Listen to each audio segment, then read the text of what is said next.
So it's Friday, the 1st of December, the 55th day of the war, with Israeli troops back in action after the ceasefire. But we're going to be talking more about Britain today. And I'm joined by Alison Pearson, the best-selling author and award-winning columnist for the Daily Telegraph, who sold a lot of books in Israel, yes. as I've learned. Right, yes. And has spoken out in support of British Jews, both in print and on the streets at marches in recent weeks, and is one of the signatories of the October Declaration in support of the British Jewish community. So, Alison, thank you for your support and thank you for joining us this afternoon. It's my pleasure, Jake. What a time we've been living through, haven't we? And I think that several of us felt very helpless. I was trying to think back, I think it was about a week and a half after October the 7th, and Laura Dodsworth, who is a friend, but also a very, very brilliant writer and campaigner. And Laura WhatsApped me and she said, I'm feeling so helpless about all this. What can we do? And then she said, if I set up British Friends of Israel and we have a declaration, will you help me get it off the ground? So I said, absolutely.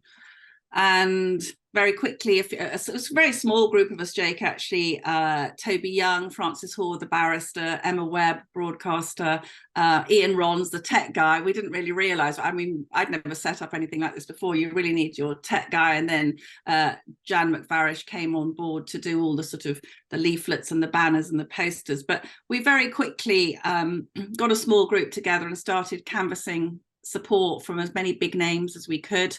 And Laura drafted the October Declaration, which we all added bits. And the October Declaration is very simple. People can read it online. It basically says we stand in support with British Jews. We stand unequivocally against anti-Semitism in Britain and wherever else it is.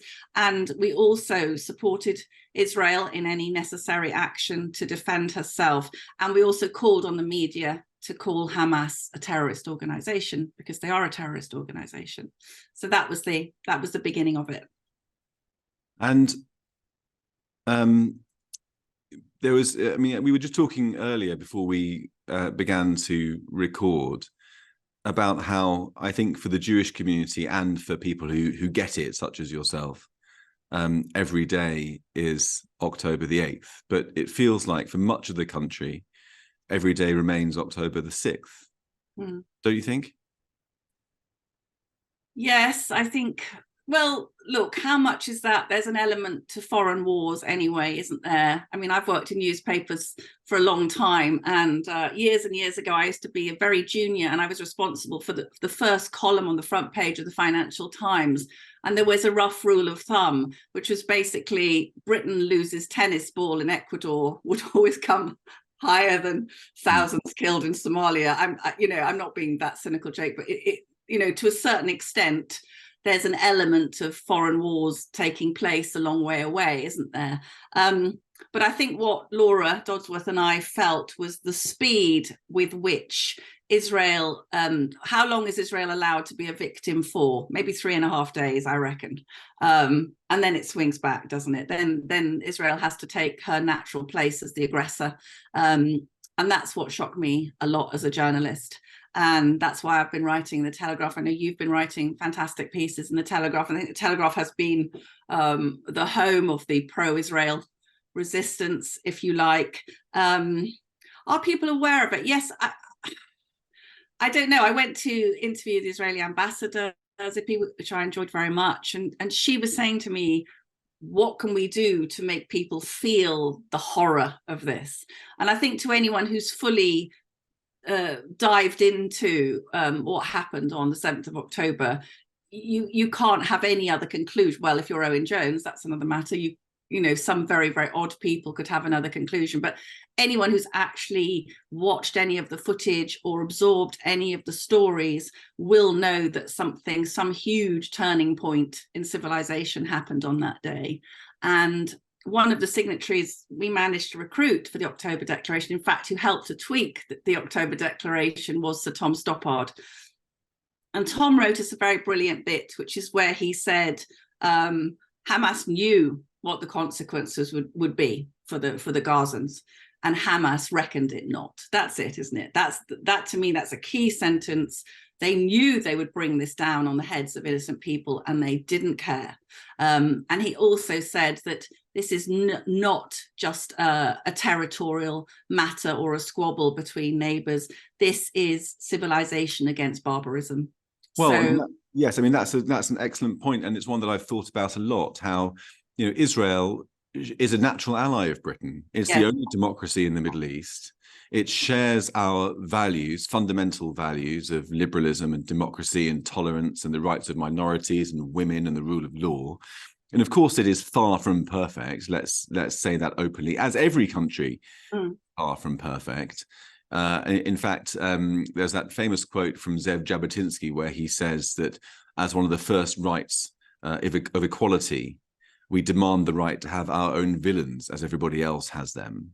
It's a country with lights and shades, and yet it feels like, when seen from a British perspective, many people see it as an enemy, see the Palestinians, who do not have any kind of functioning democracy, certainly in Gaza, as the natural allies, and see the bastion of democracy in the Middle East as the enemy. What do you think is going on with that?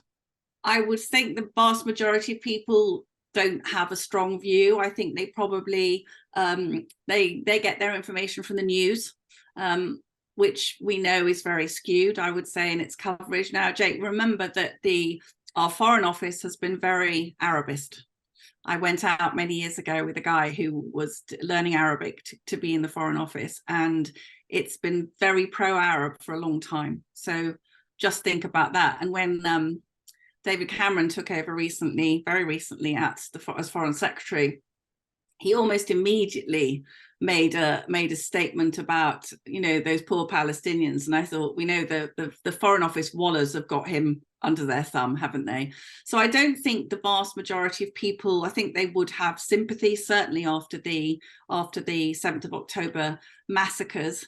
But I think that the media, for whatever reason, it's generally left-leaning, isn't it? So we can trace a line from, you know, the things the media is against. And because the BBC and other parts of the media are left-leaning, and for whatever reason, you know, anti-Israel, pro-Palestine views, that's part of the fashionable rucksack of left-wing views, isn't it?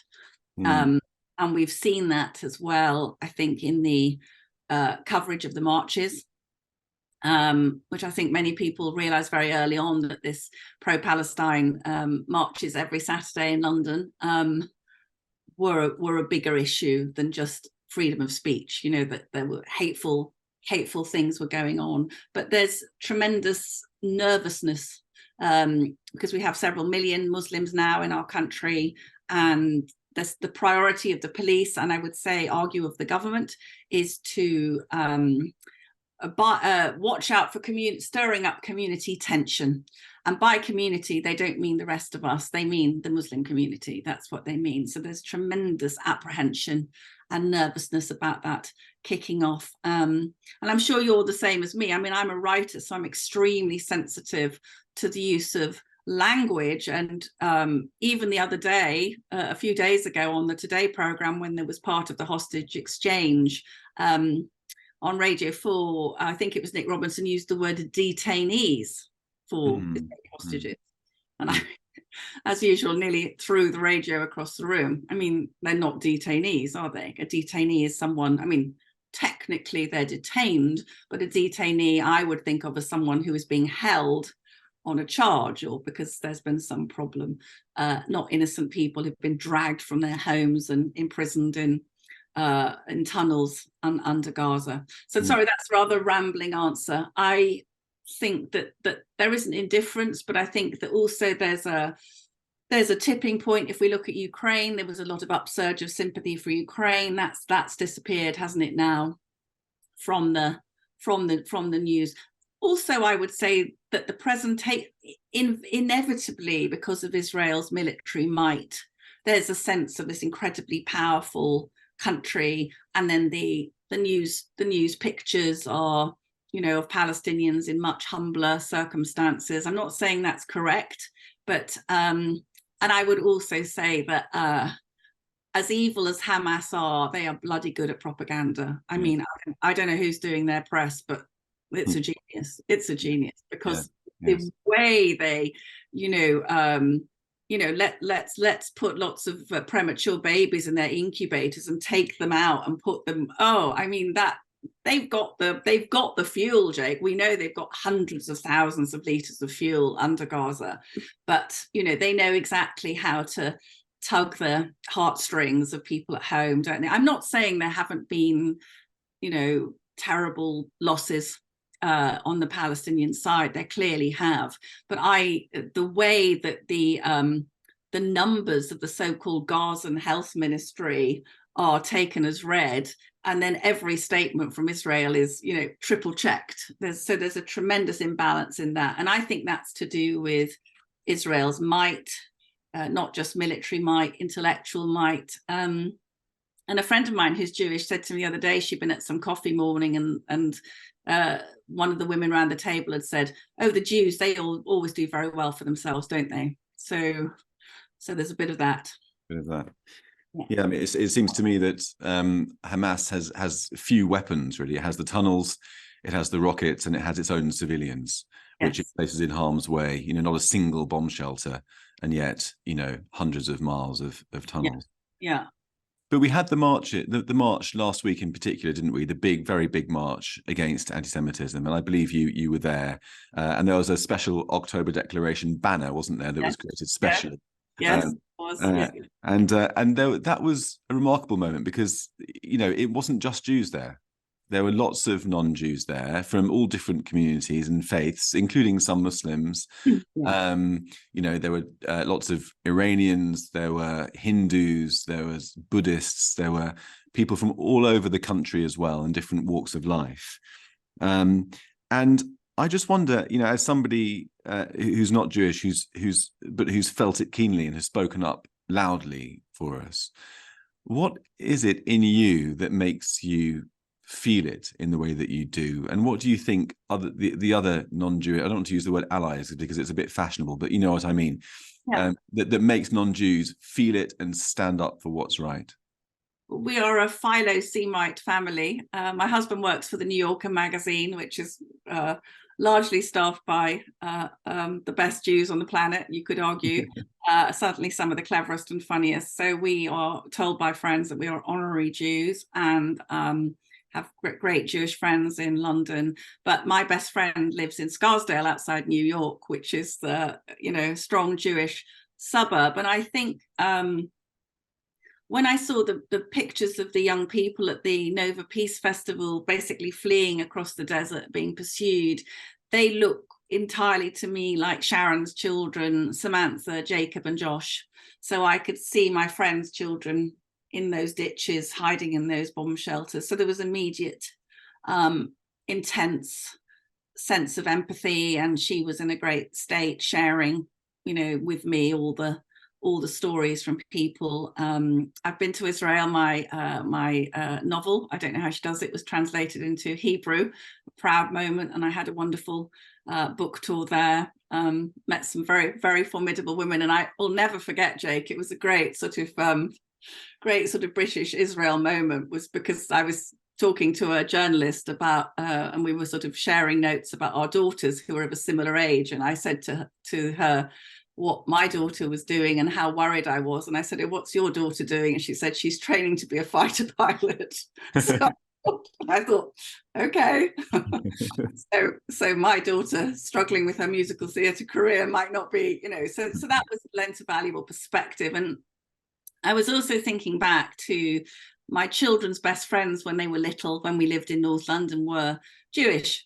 And they were absolute sort of soul buddies, really, when they were tiny. And when my son was about 10, he came home from school one day, and I think they must have done the Second World War and the Nazis. And Tom said to me, "Would the Nazis have killed Izzy and Maddie, who were his friends?" And I said, yes, they would. And then he said, "But we would have hidden them, Mummy." And I said, "I like to think we would have hidden them, but you never know, darling, because that would have taken a sort of bravery and self-sacrifice that we never know, Jake, do we? We never know what we were capable of. So I think I felt, we don't know if we would hide people in those circumstances. We hope we would have the moral courage to do that. But certainly in this period, I feel as an individual and as part of our group, British Friends of Israel, the very least we can do is not be silent.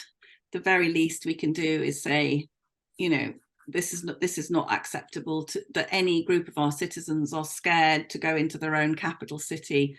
That's, you know, that's ringing a lot of alarm bells, and we should stand up. And in fact, we've had, I mean, I think well over 80,000 signatories now to the October Declaration, and it would be far more, but we've been very, very fastidious about checking. And I was thinking about saying it to you earlier, and I thought I was going to use the term, they have to be kosher, which they really do, because we didn't want anyone to say, oh, Mickey Mouse has signed it. Yes, yes. It's very, so each one of our signatories, and there's lots pending, is absolutely, and we've got historians, senior lawyers, lots of lords and ladies and baronets, and lots of military, which is nice. I wrote about it in the Telegraph, and lots of generals and brigadiers and rear admirals signed, and I was very, very pleased to see that there. So yeah, so I feel there's a very strong personal element because of friendship. And I also, years ago, I wrote about this in my column. I did a Jewish Book Week event, and there was a woman there who said something I'll never forget. We were talking about motherhood, and she said in her community, in her Orthodox community, it was considered bad luck to have twins. And I said, why? And she said, because when they come for you, it's very hard to pick both up and run. I thought, that's not something that's not in my head or in the head of any non-Jew. But the fact that that was in her head, that twins would be bad luck because it would be hard to run with them. So that's never left me either, really. So I can't imagine not empathizing with it, but you're right. It resonates with those pictures of baby Kfir and his brother and his mother being scooped up in the duvet and being taken into Gaza, and of course they were killed. Yes. On the October Declaration, and it's a lot of signatures, 80,000 signatures, and as you've described, it's really the backbone of Britain that signed it. Not as many from the left as we would have liked. Well, let's talk about that. I was going to talk about the impact of the October Declaration, but before we do that, let's talk about the left, because that's something that's been really bothering me over the past few weeks. At one point at the Jewish Chronicle, we tried to run a feature on powerful voices outside of politics, in the media mainly, who had spoken up for Jews in Israel. And I couldn't run it because they all worked for the Telegraph or the Spectator, and a few for the Mail and the Mail. None of them worked for the left-wing press at all. There wasn't a single one that I could think of off the top of my head. Now, there've been some people on the left who've been friends, Sonia Soda and others. I'm not wanting to discount them, but in terms of the really iconic, really most powerful voices, they've all been on the right. And I just feel like I'm not myself inclined to be on the left anyway, but if I was, I would feel so homeless. And I know that a lot of Jews do feel like that, and not just Jews, but also non-Jews. I mean, I got a text from an old friend from university just the other day, who I haven't spoken to in more than 15, 20 years, who said, "Dear Jake, I'm sorry I defriended you on Facebook. When you went to work for the Daily Mail, I thought you'd gone off the rails. I'm eating my words now." And she feels really politically homeless. What's going on with the left in Britain? Why have they lost this moral compass? It's odd, isn't it? Because I would have said with Jewish friends in London that they would naturally have been of the left, and I think their parents would naturally have been of the left. And then it's changed, hasn't it? It's moved over to the right. Why has that happened? Because I guess there are a lot of Labour constituencies now which depend on Muslim votes. We actually had that very disturbing thing the other day in Bethnal Green and Bow, where their obviously very good MP, Cambridge educated Muslim woman, had refused to vote for the ceasefire in Parliament, and then there was a sort of baying mob outside her office. So there's an awful lot going on, Jake, isn't there? I think a lot of why is Jess Phillips voted? Why is she moved out of the front rank? I haven't checked, but I could guarantee you her constituency would have a high proportion of Muslim voters. So we've seen the Muslim vote, block vote, becoming a very important factor for Labour. I think Sir Keir Starmer has been admirable. I think it would have been very easy for him to capitulate. I admire him because he must be under a lot of pressure, and I think he's great. But in the media, I don't know. I mean, there are lots of Jews. Obviously, Giles Coren's written about it. Hadley Freeman's written about it brilliantly in the Sunday Times. And I guess if Hadley Freeman was still at the Guardian, would she be at liberty to write those pieces? Well, Jonathan Freedland is writing at the Guardian, but there are some, aren't there? But there aren't very many sensible voices. And there aren't many non-Jews. Non-Jews. There are obviously there are where I am at the Telegraph. I think it's also it's quite depressing as well, isn't it? Because there's nothing about being Muslim that means that you've got to support Hamas. And in Israel, there's lots of Muslims who are loyal to Israel, who are fighting for Israel, who've stood up for Israel against Hamas. They're still equally as Muslim as the Muslims who come out and call for genocide on the streets of London. There's so much radicalism here. And again, it's not necessarily, it's not even the majority necessarily of the Muslim population that comes out calling for genocide like that. But it does seem to be a very powerful trend in our country. I think it's rather like in Gaza. I mean, we have had, not that long ago, there was a big protest, I understand, in Gaza against Hamas. And of course, they just, it's a mafia, isn't it? It's a mafia organization, and people live in fear of it. So we'll never really know how many Gazans would support Hamas because they're just terrifying.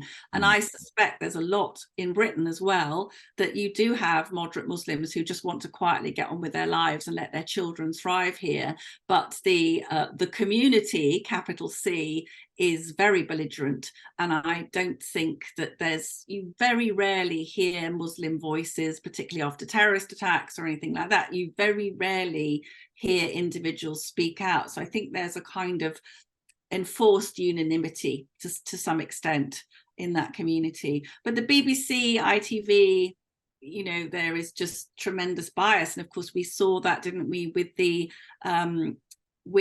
I was watching Newsnight live when that bombing of the Al Aliyah hospital happened, and the speed with which, as a journalist, I found it very shocking. He basically said, "Pictures do not lie." Well, you wouldn't get past day one of journalism training with "pictures do not lie," would you? Quite incredible thing to say. And then announcing the 500 dead, which this was within about 40 minutes of when it had happened. It was a satisfyingly round number. Who'd gone and tallied those? I mean, it was shockingly bad journalism. Apart from anything else, apart from the bias, it was just really, really poor journalism. It's just that these institutions are colonized by fashionable leftists, and the fashionable left, it's not the done thing to be pro-Israel, is it? For all the, I mean, how you know more than me how much that is actual anti-Semitism and how much it's just pro-victim. I mean, it's just ridiculous, pro-brown people, but not that you could tell many Israelis apart from many Gazans, could you? It's just ridiculous. So but that's, it's part and parcel of that. And I'm not the first to point out that many of these journalists, some of them gay, some of them women, I do kind of think we should exchange, not a hostage swap, Jake, but a journalism swap. So let's have them go for a week in the company of Hamas to see how they get along, because the absolute cretinous inability to see that all the things they complain about here, like misogyny and homophobia, I mean, they're the world champs of misogyny and homophobia, aren't they? So it's just bizarre, the moral and mental disconnect what do they think those people are? You know, I mean, how much more would they have to do to show how unfit they are for anybody to support them? Yes. But they seem to, you know, and of course, I mean, your readers will have seen this week with Owen Jones getting into all sorts of trouble on Twitter with a friend of mine went to the screening of the body cam, horrifying body cam footage. She said she could barely speak for 2 days, and Owen Jones was sitting, Stephen Fry was behind her, and Owen Jones was in front of her. And then he comes out and he says, "Oh yes, it's absolutely dreadful, but we didn't actually see the gang rapes." Or you think, and this is the left, which tells you to believe any woman who says she's been sexually assaulted, literally any woman, but not a Jewish one. No. Exactly. And not only that, but they also believe the Hamas figures and all of the accounts from Hamas. You know, they don't say, "Oh, you know, show me your dead babies in Palestine. I don't believe that they're actually killed." They don't say, you know, show me you know. But when it comes to the Israelis, there's this presumption of guilt, presumption of lies. It's the Jews must be lying. Yeah, exactly. And I'm so sad. I don't know, I'm sure you're the same. I'm so steeped in cynicism now. I mean, there was a surgeon on Channel 4 News the other night reporting about Gaza, and my husband was there, and I said, "He's lying." And my husband said, "Alison, he's a surgeon." I said, "Sorry, he's just lying." You know, how many child amputations he'd done. I thought, we just don't know what influence they're under, do we? Well, really? I believe that surgeon actually, the if you're talking about the same person that I'm thinking about, today the Jewish Chronicle exposed the fact that we have found a video of him weeping and eulogizing a terror leader in the most vivid terms. So I'll share that with my husband. But I tell you what this has done to me, because I wasn't exactly trusting of authority before, but now any organization beginning with the letters UN, I think they are so outrageously corrupt. They've been disgraceful. The Red Cross has disgraced itself. If we can't rely on these people, I mean, the failure of the UN to, you know, immediately, you know, criticize Hamas, the failure of I don't know if you saw, there was footage the other day of some UN women's representative who was asked about the rape and sexual assault of the Jewish women on October the 7th. I mean, absolutely dreadful reaction. I thought, how can you sit there and come out with this?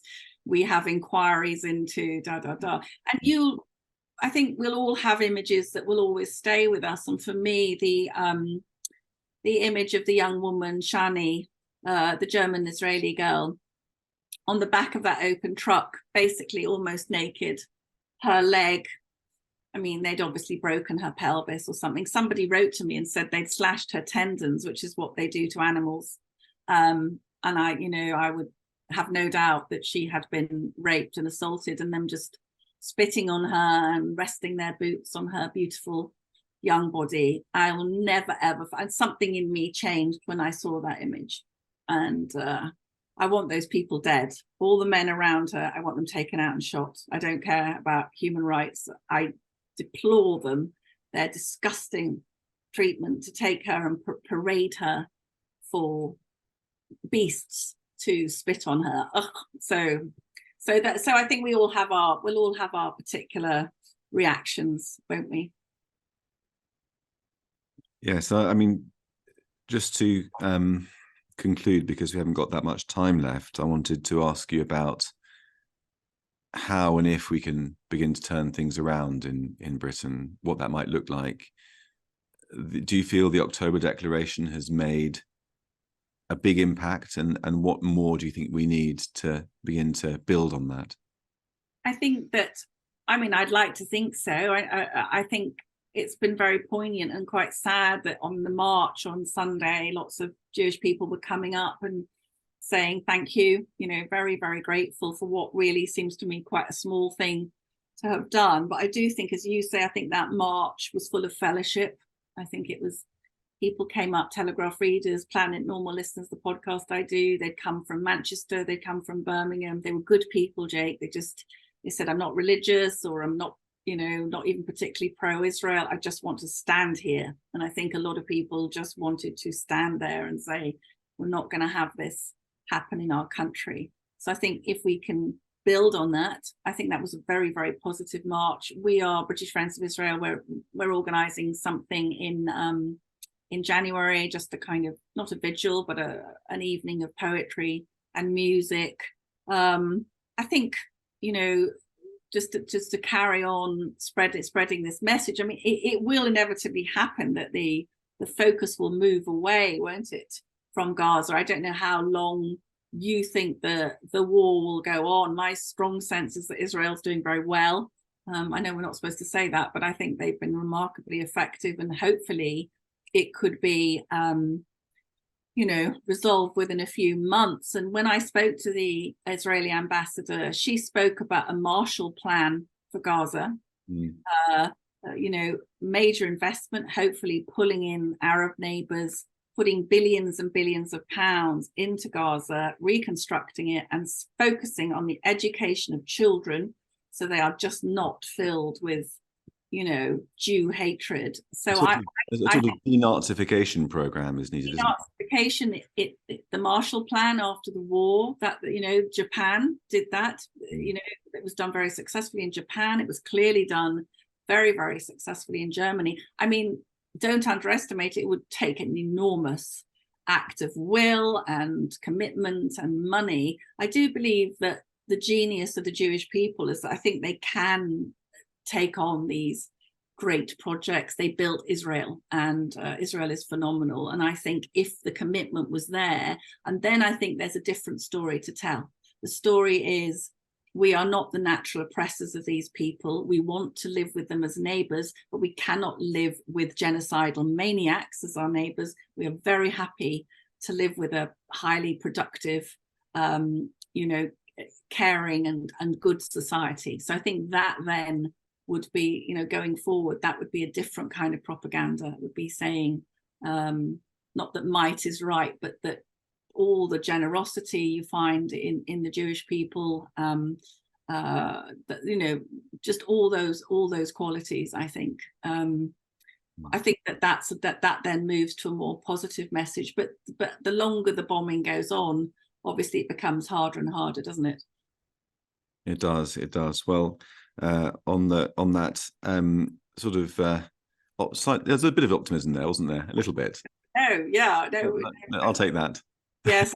I'll take that. We'll keep thundering away, won't we? And I do get asked to go, speak and talk to people now, and I think that I'm very, very willing and really happy to do that. And I've dodged doing rather cowardly, Jake. I've dodged doing question time for a long time, but I did this Jewish event the other day with the National Jewish Assembly, and they all said, "Please, will you go on question time?" And I thought, only for you guys, I will do it. But I did it a few weeks ago, and all I can say is, good luck. You'll handle it. If I can handle it, you can handle it. I think it's a bit like the intellectual. I'm a celebrity. Get me out of here. Basically in a tank with conger eels, aren't you? Really? But no, I think, I don't know what you think. I think the ambassador Zippy's done she's absolutely formidable on these. She sits there on the Channel 4 News being assailed by these Palestinians, and I think your Israel's spokespeople, Mark Regev, I think is tremendous. The guy, I can't remember, the amazingly clever guy with the black beard. Elon Levy, yeah. I mean, he smites all foes, doesn't he? He's like, so I think that I think we got a lot of good people on our team. That's my feeling. Our side has got some great people. So Alison, thank you for being one of them and such a powerful member of the team. My pleasure, and thank you for inviting me. My pleasure. This will be out later today, and it'll be on YouTube as well, so people can watch it there if they would like to. Okay. Thank you so much.